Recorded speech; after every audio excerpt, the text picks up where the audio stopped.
Hello and welcome to my Borderpolar podcast. Today's video is Bipolar Vocab, Episode 1, Racing Thoughts. So, racing thoughts are defined as a rapid succession of thoughts that cannot be quieted and continue without restraint. Before we go into what racing thoughts are, what that definition means, and how it feels, let's just clarify that racing thoughts is not hearing voices. So those are two separate things. Racing thoughts are just thoughts in your head, not the same as hearing voices. So let's talk about what racing thoughts can be like. I have an analogy I want to share, but before I do, I'll go through this list here. So they can be very overwhelming. They can be unexpected. They can be both unexpected in the oncoming of racing thoughts, or the thoughts themselves might be unexpected thoughts. They can be repetitive, they are rapid and can be relentless, and they are fast moving and quick changing.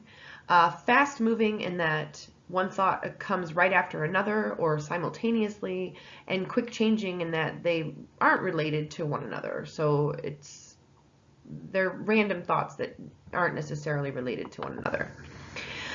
Aside from just thoughts, racing thoughts can be rhythmic. They can be rhythms. They can just be or whatever, just running through your head over and over again like a broken record. The same thing can happen with a bar of music or a line from a song, a bit of a conversation that you had, a sentence from a book, or dialogue from a TV or movie. Any of those things can be repetitive, like a broken record in your head.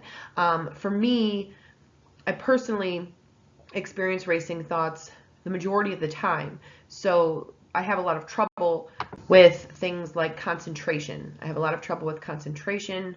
Racing thoughts can also disrupt your fluid thought, and it creates sort of a buzzing sound in your head. So I always say that it's very chaotic in my brain, and that's because of all the thoughts that are coming in, one after another, and so fast that you don't even really have an opportunity to catch them all and delve into them and focus on it. They just kind of come in and go out. The analogy I want to share is that if you've ever seen in a movie, like a person being captured by, an enemy during war, and maybe being tortured by way of having to sit in front of a screen and being exposed to images very, very quickly and rapidly and in succession, it's sort of like that, only, the images aren't all negative, like in a torture situation they might be.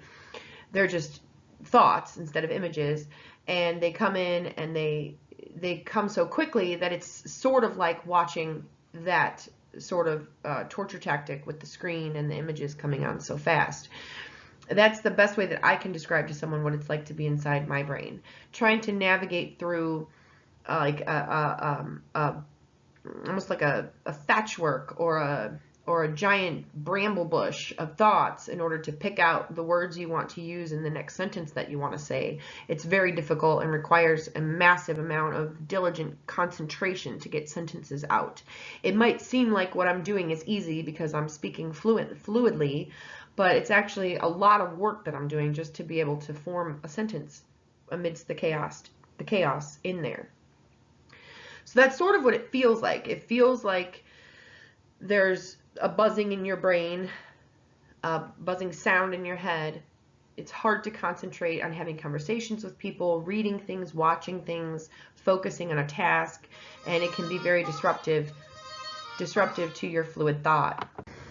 So when symptoms progress, it can become hard to be functionally conscious in that you're present. Your brain is functioning well enough for you to be conscious and aware of what's actually happening around you and present to participate. So your daily life can be affected because you might not be able to perform your daily functions because you're so consumed with trying to manage what's going on in your head. It can cause insomnia. It can cause an increase in anxiety. It can lead to hypomanic or manic episodes, and one of the symptoms being a flight of ideas, and that's where sort of like your racing thoughts come out of your mouth. and you're using erratic speech, jumping from one topic to another, one thing to another. It might be confusing to other people, hard for you to concentrate and focus on one specific subject.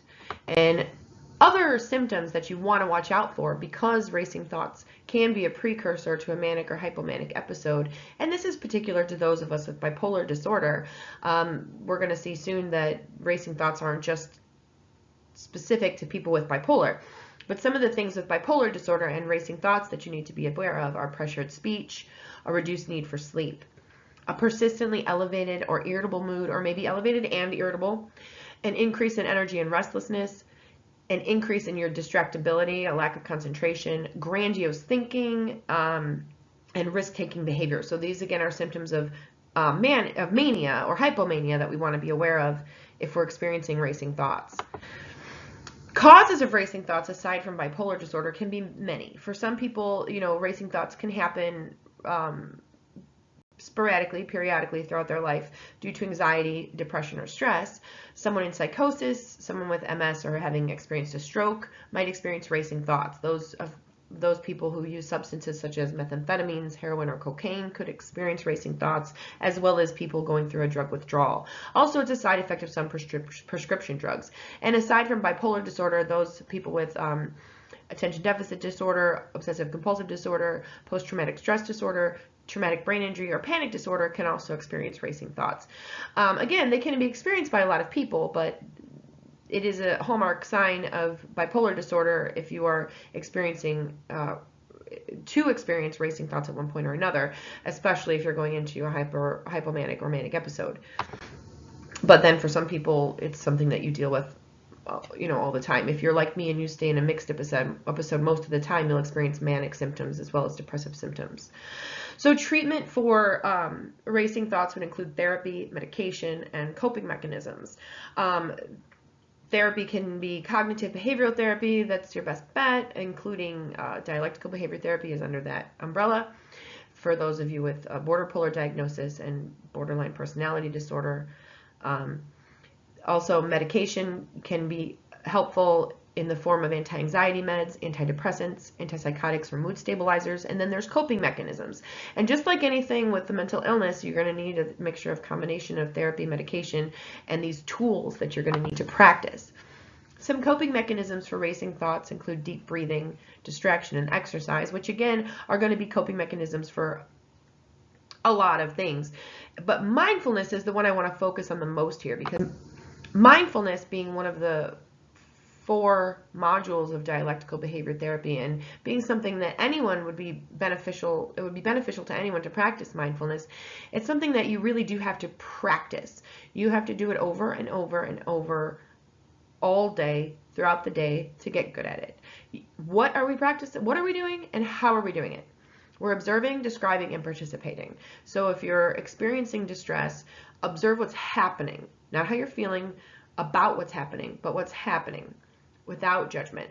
Describe to yourself what's taking place, not how you feel about what's taking place, but just what's happening, and then participate in the action that is going on. And you want to do all of this without judgment, focusing on one thing at a time and as effectively as possible by finding out what works best for you. And this is not an in-depth evaluation of mindfulness. It's just a little picture of what mindfulness is. Again, focusing on feelings and sensing in the moment without putting judgment on it. So no goods or bads. So I am sad is how you're feeling.